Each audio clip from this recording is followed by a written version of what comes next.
Valverde, frère, mais qu'est-ce que tu nous as fait? Qu'est-ce que tu nous as fait? La famille, bonjour à tous, j'espère que vous allez bien. Donc le Real Madrid, les gars, s'impose contre Mallorca 4-1. Un bon match, honnêtement, un bon match, même s'il y a des petites choses à relever. Mais on va parler, les gars, de Valverde. Federico Valverde, l'Uruguayen du Real Madrid, qui s'est dit, bon, je vais montrer à ses attaquants comment on met un but. Le mec, il prend la balle avant le milieu de terrain et il traverse tout le terrain et il dribble le premier et le deux. En fait, il dribble même pas. Il passe à côté. Il n'y a pas de technique. Il n'y a pas de technique, il n'y a rien du tout. C'est juste qu'il avance. Il y a une conduite de balle en fait. Il n'y a pas de technique, mais il y a une conduite de balle phénoménale. Le mec, il avance, il passe là, il casse la première ligne, il casse la deuxième ligne, il se présente devant la ligne de 5 des défenseurs et il arme une frappe du pied gauche, les gars. Incroyable. Et but. Et il vient débloquer cette situation. Parce que je rappelle qu'on était mené 1-0 avant ce but de Federico Valverde. Et il est là et il débloque la situation. Voilà pourquoi, les gars, j'aime quand il est au milieu de terrain. Voilà pourquoi j'aime quand il a de l'espace devant lui. Regardez ce qu'il apporte quand il a de l'espace devant lui. Déjà, défensivement, c'est un truc de ouf ce qu'il fait. Et en plus, quand il a de l'espace, voilà ce qu'il peut apporter, les gars. Quand un match est bloqué, quand on voit les attaquants qui ont du mal, qui font rien en fait, qui font clairement rien du tout. Vinicius qui est là, qui dribble toute l'équipe. Mais c'est stérile. Bon, Vinicius, les gars, il a fait un match de ouf, hein. Mais on en parle après. Et Valverde qui porte ses cojones et qui dit, voilà, je vais aller leur montrer comment on fait, comment on met un but. Somptueux, somptueux. Déjà, les gars, je vais parler un peu de cette défense parce que défensivement, les gars, il y a eu des lacunes, je vais pas vous mentir. Déjà, la première chose qui m'a tracassé, parce que c'était la cause première, les gars, pourquoi on prenait autant de buts l'année dernière, c'était le marquage sur coup de pied arrêté. Et là, une fois de plus, les gars, le but qu'on prend de Mallorca, coup de pied arrêté. Et l'autre là, le Mouriki, il fait 3,50 m de haut. Il est seul au deuxième poteau et il ajuste. Il y a un seul joueur qu'on voit dans leur équipe qui fait 3 mètres, qui est imposant et tout. C'est le seul à prendre. Pourquoi le mec il est seul au deuxième et il a le temps d'ajuster? C'est lui qui doit être pris. Il n'y a que lui qui est imposant dans leur équipe. C'est pas leur petit chinois, les gars, qui fait 1,50 m qui va aller mettre la tête. C'est pas Kang Lee In ou je sais pas comment il s'appelle là, qui va aller ajuster la tête. C'est Mouriki qui fait 2,50 m, qui est géant. Et on le laisse seul, personne sur lui. Donc là, grosse erreur, les gars. À chaque fois, sur coup de pied arrêté, on se fait avoir sur le marquage. Le marquage du Real Madrid, les gars, il est mauvais sur coup de pied arrêté. Et c'est quelque chose qu'il faut corriger. Nos latéraux, bon, je leur reproche exactement la même chose à Mendy et à Lucas Vazquez, c'est ce manque de verticalité. Ils vont pas de l'avant et ça me fout la haine. Ils sont là juste à assurer leur poste.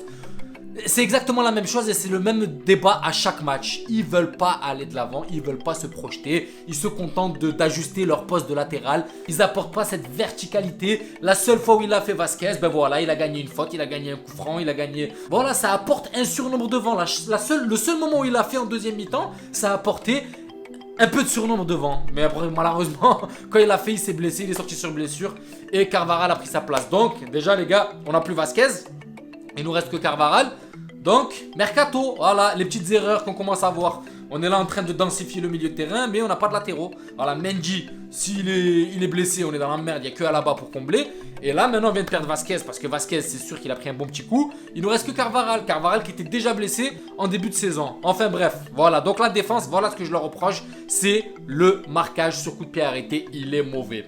Milieu de terrain, les gars. Donc là, petite découverte, Ceballos titulaire.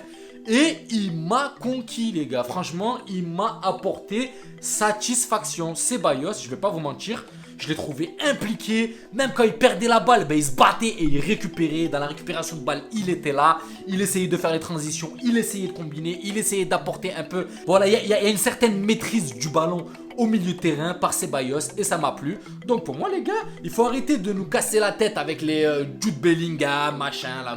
Le milieu de terrain, on a ce qu'il faut, les gars. On a ce qu'il faut. Par contre, devant là, et là, il y a des problèmes. En neuf, là, Hazard, désolé frérot, mais t'es en train de... Voilà, le train est en train de passer et tu te raccroches pas au wagon. T'as été nul à chier. Quand on compare le match de Ceballos et de Eden Hazard, vous allez me dire c'est pas le même poste. Justement, regardez les gars, Ceballos en chien de guerre. Quand il perdait la balle, il était là, il montrait la hargne, il mouillait le maillot. Hazard, tu faisais quoi frère? Tu faisais rien du tout. Dès que tu prenais la balle, tu te faisais bousculer par la défense adverse. Franchement, il n'y a rien eu de la part de Hazard et je lui en veux à mort. Je lui en veux à mort parce que pour moi, ça devait être son match test. Et là, pour moi, les gars, Hazard, ça y est, net. Surtout quand Rodrigo est passé en 9. On a mis Valverde en ailier droit et on a fait passer Rodrigo en 9 juste après. Et les gars, on a vu la différence. Rodrigo, pareil, qui nous claque un de ses buts, qui balade le premier, le deuxième, et qui crochette, et qui marque, et un but de Brésilien. Donc, franchement, les gars, dans l'avenir, un 4-3-3 avec Rodrigo en pointe, Valverde à droite pour combler, et Vinicius à gauche, pour pallier, les gars, juste en l'absence de Benzema, je parle bien juste en l'absence de Benzema, sur ce mois qui arrive, pourquoi ne pas jouer comme ça, les gars? Parce que Hazard en faux neuf, les gars, c'est bon. C'est bon, ça fait 3 ans, là c'est la 4e. Et voilà, tu fais un bon match, tu mets un but, une passe D, le match d'après, inexistant, inoffensif. Moi ça me va pas. Alors t'as des mecs à côté qui mouillent le maillot, qui savent que leur temps de jeu est limité et qui se donnent à fond. Ben pour moi t'as pas ta place, je suis désolé. Je respecte Eden Hazard, je respecte vraiment le joueur que ça a été et tout. Mais là, son niveau de jeu a totalement baissé par rapport à ce qu'il nous a montré à Chelsea. On n'a jamais vu le Eden de Chelsea au Real Madrid. Et il y en a peut-être qui vont me tomber dessus, mais pour moi, on le verra jamais, les gars. On verra jamais le Eden Hazard de Chelsea. Pour moi, ça y est, il faut tourner la page. Il faut tourner la page, les gars. Je préfère mettre Rodrigo, qui est plus impactant, plus de vitesse, qui fait des trucs de ouf, individuellement, qui est là, qui dribble, premier, deuxième, tac, crochet, frappe, but. Qu'est-ce que je vais faire avec Eden Hazard devant? Il va me servir à rien, donc next. Ensuite, les gars, entrée de Modric, donc il a fallu monter Valverde d'un cran. Donc on a clairement vu que Valverde, il est à l'aise au milieu de terrain. Et une fois qu'il est passé ailier, c'était pas trop ça. Par contre, il y a eu 2 joueurs qui se sont bien distingués à ce changement tactique, les gars. Vinicius, Rodrigo. Les 2 Brésiliens, les gars, ils s'entendent bien. Quand ils jouent côte à côte, les gars, pourquoi pas? Pourquoi pas? Vinicius, première mi-temps mitigé, deuxième mi-temps, un Vinicius de folie. Il a réveillé le Santiago Bernabéu. Et impossible de lui prendre la balle, ils n'y arrivent pas. La seule solution de prendre la balle à Vinicius, c'est de le balayer. Sinon, tu peux pas lui prendre à 80% en 1 contre 1.